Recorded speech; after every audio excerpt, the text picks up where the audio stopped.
在中韩建交30余年的历史进程中，两国关系从最初的发展差距显著，到如今中国在多个领域实现追赶甚至反超。这种格局的转变不仅重塑了东亚地区的经济与科技版图，更在韩国社会引发了复杂而深刻的心理波动。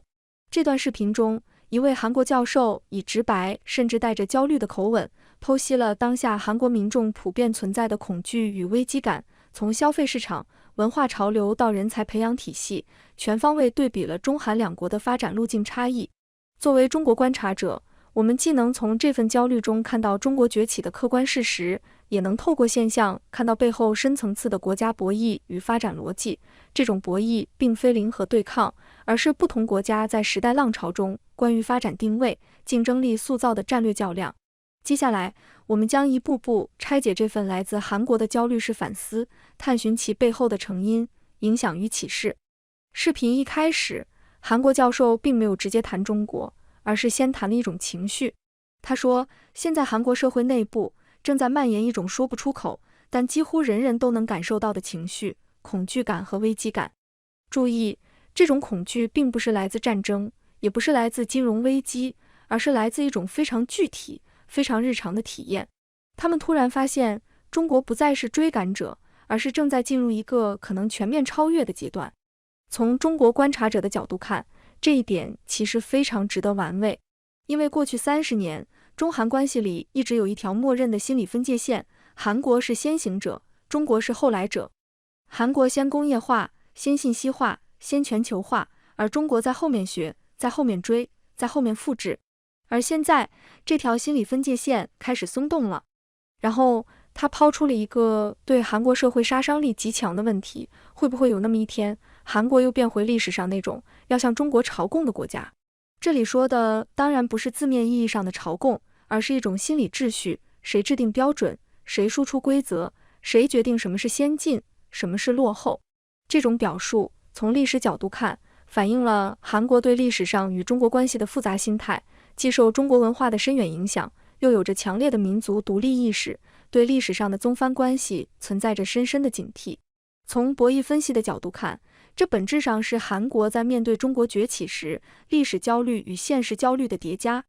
现实层面，韩国担心自己在经济、科技领域的领先地位丧失，沦为中国的经济附庸；历史层面，担心这种现实的依附关系会重现历史上的宗藩格局。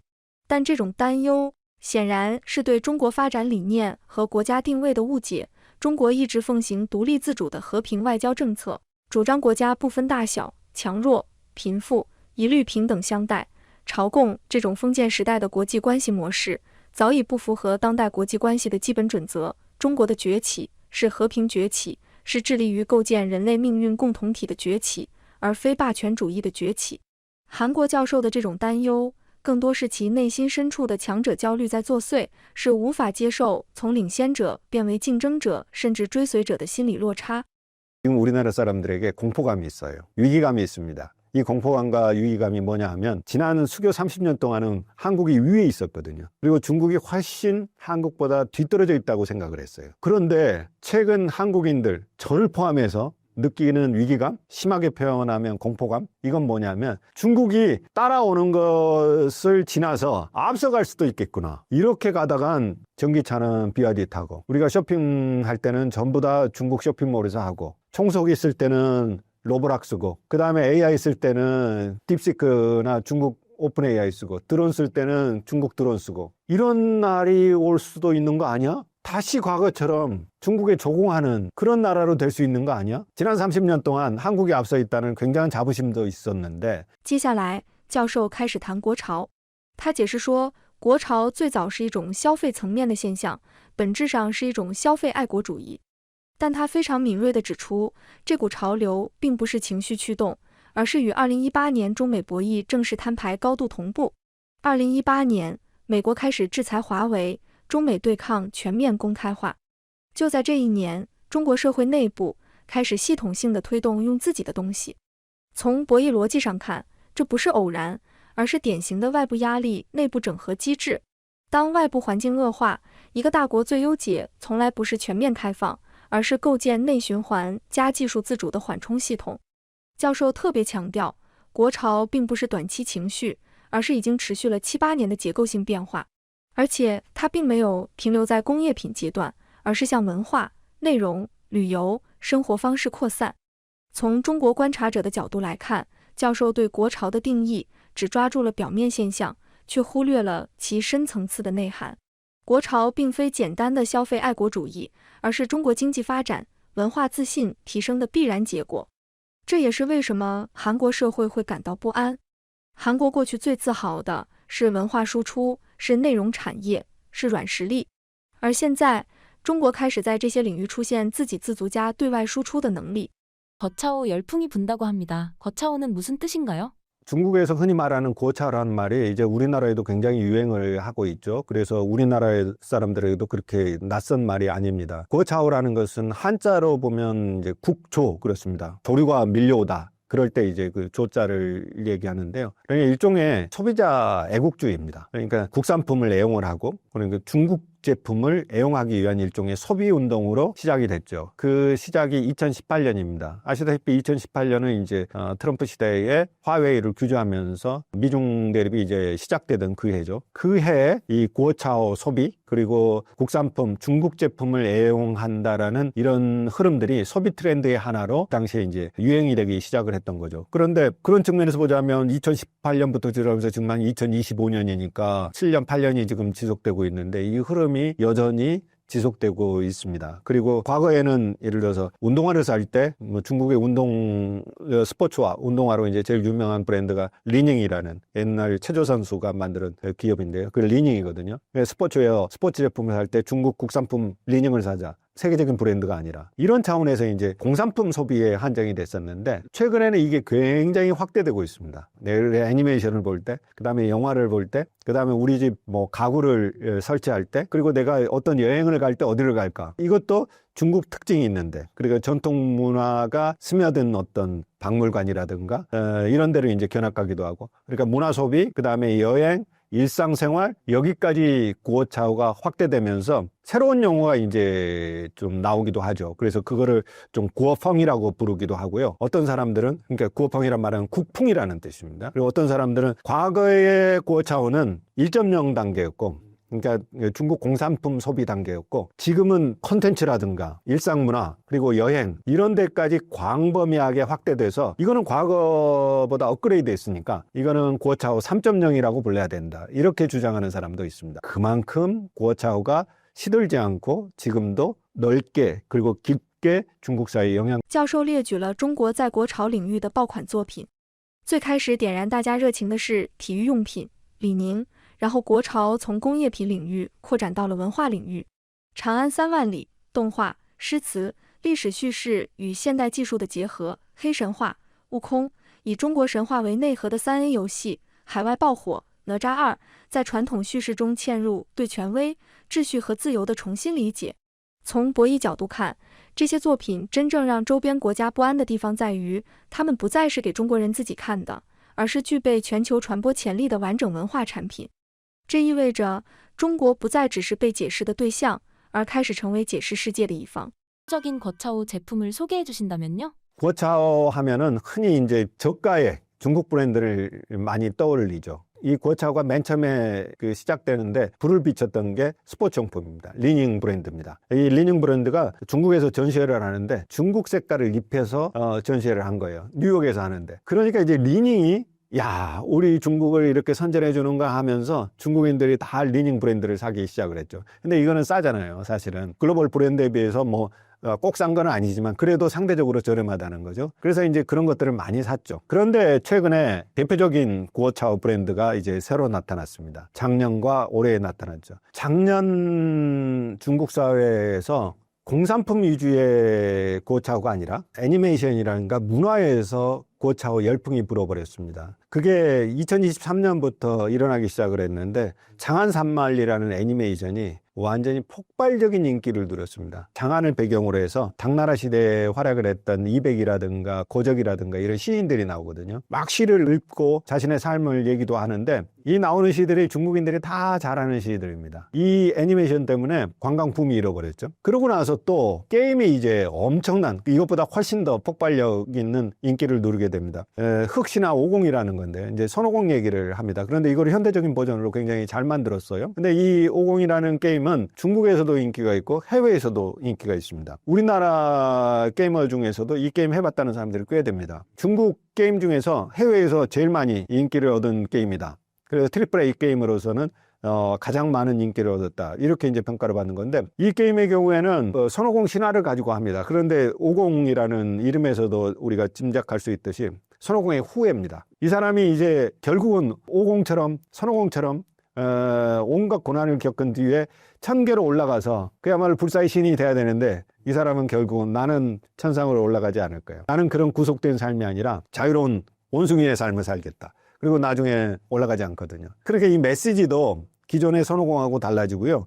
그 다음에 그래픽 수준도 굉장하고, 지나가는 길들, 여기가 모두 다 중국의 관광지로 변해버렸습니다. 그러면서 중국적인 색깔, 중국적인 컬러, 그 다음에 중국적인 스토리를 가지고서 해외 진출도 하고, 중국인들이 어마어마하게 좋아했죠. 일종의 구어차오가 공산품 속위에서 애니메이션으로 넘어가는 어떤 상징이 됐는데, 올 설에 또 하나가 나와가지고 대대적인 인기를 끌어서 중국 영화 수입사상 최고치를 찍은 게 있죠. 나자라고 하는 이 애니메이션인데, 이거는 봉신연희에서 이제 스토리를 가져옵니다. 중국 유명한 이제 고전 소설집인데, 여기에서 가져와가지고 이 얘기를 만듭니다. 그런데 이게 어마어마한 인기를 누리기 시작을 한 겁니다. 특히 이 나자에는 미국이 지배하는 세상을 암시하는 어떤 상징이 들어있어요. 그러니까 그 상징과 싸워서 자유를 획득하는 이런 메시지, 이것을 중국 고전 색채, 그 다음에 중국 고전 이야기를 가지고 하니까 중국인들이 열광. 教授特别指出，过去韩国对中国文化的理解往往停留在两个极端，要么是低端制造，要么是高度政治化的宣传作品。但现在中国出现了一种新的路径，用自己的故事、自己的审美、自己的历史资源，生产高完成度、高技术含量的内容产品。从中国观察者角度看，这其实是一个文明型国家恢复叙事能力的标志。当一个社会既能讲日常故事，又能讲宏大叙事，同时还能被年轻人接受，这个系统就已经具备高度韧性了。另外，国潮的兴起并非单纯的爱国消费驱动，而是产品品质提升和文化自信增强的双重结果。如果中国产品的品质不好，仅仅依靠爱国情怀，国潮是不可能持续下去的。 예전에는 구어차오가 한편으로는 공산품, 그리고 한편으로는 아주 정치 색채가 강한 선전 영화들이 있었어요. 장진호라는 영화가 대표적으로 그런데, 이거는 이제 우리로 보자면 국뽕 영화라고 할 수 있죠. 애국주의 메시지. 그 다음에 장진호라는 게 담고 있는 내용은 미국하고 싸워서 결국은 중국이 이겼다라는 메시지를 이제 중국의 많은 사람들이 좋아하고, 중국 공산당은 또 그거를 선전하고 싶고, 그래서 이제 유행이 됐던 건데, 이 애니메이션은 중국 고전, 그리고 중국 고전 속에 담겨있는 이야기, 그리고 중국 스토리, 그 다음에 중국적인 색채, 중국 시, 이런 걸 가져와서 제가 봐도 괜찮게 만들었어요. 그러니까 아주 폭발적인 인기를 누리고 있는 거죠. 그러니까 우리가 고차라고 하는 게 단순히 애국 소비라는 차원을 넘어서서 한편으로는 중국 애니메이션이 저렇게 성장했나? 깜짝 놀랄 정도로 진화해 나가고 있다. 그러니까 우리가 이제 고차에 대한 대비가 단순히 차고적인 애국 소비, 쟤네들은 오래 못 갈 거야. 아니, 애국심만으로 저렇게 물건이 좋지도 않은 거를 계속 산다니 정말 비합리적인 소비를 하고 있는 거야. 이렇게만 생각해가지고는 안 된다는 겁니다. 한편으로는 굉장히 가성비도 좋아졌고 품질도 좋아졌고, 그런 차원의 이제 애국 소비가 결합되면서 이 구어차고라고 하는 게 계속 깊어지고 심화되고 있다. 그러니까 우리가 굉장히 좀 接下来话题转向中韩竞争。教授坦言，即便中国放松文化市场准入，韩国内容是否还能像过去那样在中国大获成功，他本人是存疑的。原因并不复杂，中国市场不再是内容匮乏型市场，而是内容内卷型市场。从博弈分析的角度来看，韩国产品在中国市场竞争力下降的核心原因是其创新能力不足和文化内核缺失。未来如果还想进入中国市場，只能选择深度本地化、结构性合作，而这恰恰是韩国最不擅长也最不愿意承认的一点。 지점입니다. 한국 문화와 제품이 중국 현지에서 어느 정도의 경쟁력을 가지고 있나요? 최근에 희망적인 뉴스가 조금씩 나오고 있습니다. 중국이 우리 게임의 판호를 이제 허락하기도 했고, 그리고 한한령이 아마도 풀릴 것 같다. 이런 이제 희망적인 게 나오는데, 제 개인적인 생각은 그렇다 하더라도 과거처럼 우리 컨텐츠가 중국 시장에서 인기를 누릴 수 있을까? 이 부분에 대해서는 조금 회의적인 생각이 있습니다. 그런데 우리나라 뮤지컬 같은 경우에도 중국에서 여전히 흥행되는 게 꽤 있습니다. 이제 현지화를 통해서 우리나라 뮤지컬이 이제 중국 얘기처럼 이렇게 버전을 바꾸는 거죠. 그래서 꽤 흥행한 얘기들이 있습니다. 중국인들이 그렇게 고차오에 대한 열망이라고 그럴까, 그런 고차오 소비가 굉장히 많고 하다면 우리나라가 이제 한국 컨텐츠를 그대로 들려가가지고 중국인들에게 어떤 인기를 누릴 수 있다? 이게 상당히 조금 힘들 수도 있습니다. 물론 우리나라 컨텐츠 여전히 중국 컨텐츠에 비해서 보편성을 지니고 있고 수준도 높습니다. 그런데 한편으로는 이런 수준 높은 우리나라 컨텐츠와 더불어서 조금 중국인들의 입맛 그리고 중국인들의 취향에 맞는 현지화를 통해서 중국 시장을 진출하는 그런 듀얼 트랙 전략, 이런 것들에 대한 고민이 좀 더 깊어져야 되지. 话题转向了中国的人才培养体系。教授认为，中国在 AI 领域的竞争力根源在于其完善的人才培养体系。他说 ，DeepSeek 带来的冲击甚至超过了 OpenAI， 因为 DeepSeek 引发了韩国全境的恐慌。因为他们意识到自己早已被中国超越。教授引入了怀旧性剥夺感这一概念，认为韩国民众的危机感本质上是对过去领先地位的眷恋和对现状的不安。在对华关系上，韩国人也有类似心理。过去30年，他们是老师，是榜样，是被仰望的一方，而现在，中国不仅学会了，而且开始反超。从中国观察者角度看，这种心理非常典型，也非常危险。因为它往往会转化为情绪化对立，而不是理性调整。教授认为，韩国社会普遍存在的闲中情绪也与这种危机感和不安感有关。教授的这一观点是比较客观的。韩国作为一个地处大国之间的中小国家，长期以来就存在着强烈的安全焦虑。这种焦虑既源于历史上的战乱和动荡，也源于现实中与周边大国的实力差距。 지점입니다. 한국 문화와 제품이 중국 현지에서 어느 정도의 경쟁력을 가지고 있나요? 최근에 희망적인 뉴스가 조금씩 나오고 있습니다. 중국이 우리 게임의 판호를 이제 허락하기도 했고, 그리고 한한령이 아마도 풀릴 것 같다. 이런 이제 희망적인 게 나오는데, 제 개인적인 생각은 그렇다 하더라도 과거처럼 우리 컨텐츠가 중국 시장에서 인기를 누릴 수 있을까? 이 부분에 대해서는 조금 회의적인 생각이 있습니다. 그런데 우리나라 뮤지컬 같은 경우에도 중국에서 여전히 흥행되는 게 꽤 있습니다. 이제 현지화를 통해서 우리나라 뮤지컬이 이제 중국 얘기처럼 이렇게 버전을 바꾸는 거죠. 그래서 꽤 흥행한 얘기들이 있습니다. 중국인들이 그렇게 고차오에 대한 열망이라고 그럴까, 그런 고차오 소비가 굉장히 많고 하다면 우리나라가 이제 한국 컨텐츠를 그대로 들려가가지고 중국인들에게 어떤 인기를 누릴 수 있다? 이게 상당히 조금 힘들 수도 있습니다. 물론 우리나라 컨텐츠 여전히 중국 컨텐츠에 비해서 보편성을 지니고 있고 수준도 높습니다. 그런데 한편으로는 이런 수준 높은 우리나라 컨텐츠와 더불어서 조금 중국인들의 입맛 그리고 중국인들의 취향에 맞는 현지화를 통해서 중국 시장을 진출하는 그런 듀얼 트랙 전략, 이런 것들에 대한 고민이 좀 더 깊어져야 되지 않을까 생각합니다. 중국이 AI 분야에서 경쟁력을 갖는 이유 중 하나는 인재입니다. 중국의 교육 및 인재 육성 시스템에 대해 말씀해 주신다면요? 우리가 딥시크에 굉장한 충격을 받았죠. 그리고 딥시크의 충격으로 인해서 우리나라 정부가 AI에 막대한 투자를 하겠다, 그런 발표도 나왔죠. 사실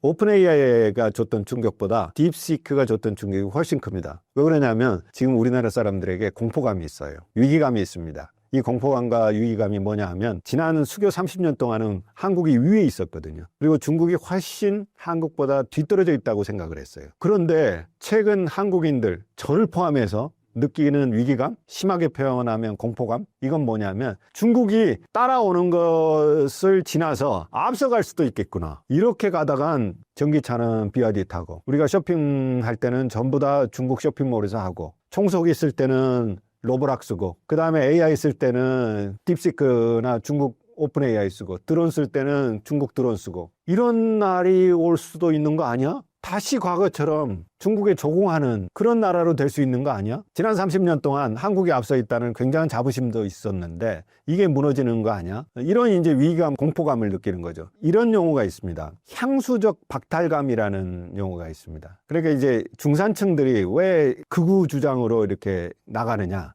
이런 이제 미국의 정치를 이제 분석하면서 나오는 용어이기도 한데요. 왜냐하면 중산층들이 예전에는 좋았는데 그 주의가 이제 내려온 겁니다. 그래서 이제 옛날에 대한 향수, 근데 자기가 잃어버렸잖아요, 그거를. 그래서 이제 그거에 대한 향수가 트럼프 정부 또는 극우적 주장으로 나온다. 유럽에서도 그렇고, 미국에서도 그렇다. 그래서 이제 그거를 향수적 박탈감, 이렇게 이제 정의하거든요. 그런데 우리나라 사람들도 그런 심리가 조금 있습니다. 대중국 관계에서. 말하자면, 지난 30년 동안 우리가 굉장히 우위에 있었고, 중국 가면 대접받았고, 중국 사람들이 한국 오면 한국 너무너무 좋다고 그랬고, 한국 물건 좋다고 그랬고, 많이 사갔고, 그런데 이제 안 사가잖아요. 그리고 이거 봐도, 아이고, 중국 게 더 좋네. 이러고 화해죠. 그러니까 이제 그런 중국의 부상, 그리고 중국이 이만큼 쫓아온 것에 대해서 한국 사람들이 위기감, 그리고 공포감을 느낍니다. 사실 지금 우리 사회에 혐중이 넓게 퍼지는 거는 이런 요인도 있습니다. 그러니까 불안한 거죠. 특히 우리는 중국이라는 큰 나라 옆에 있고 그 비대칭이니까 사이즈가. 그래서 이런 공포감 느낄 만합니다. 이게 역사적으로 한국인들은 그런 공포감, 위기감이 있습니다. 그런데 이제 딥시크가 개발되면서 한국 사람들이 심리적으로 느끼고 있던 불안감? 教授强调，应对中国的崛起，韩国不能只停留在表面的资金投入，更要关注教育、人才政策等根源性问题。相比之下，韩国虽然也在加大对 AI 领域的资金投入，开设了大量的 AI 专业，但在人才培养的方向和体系上存在着明显的缺陷。韩国的教育体系过于注重平均主义，缺乏对顶尖人才的差异化培养。同时，韩国的年轻人更倾向于选择医学院等高薪专业，导致理工科人才流失严重。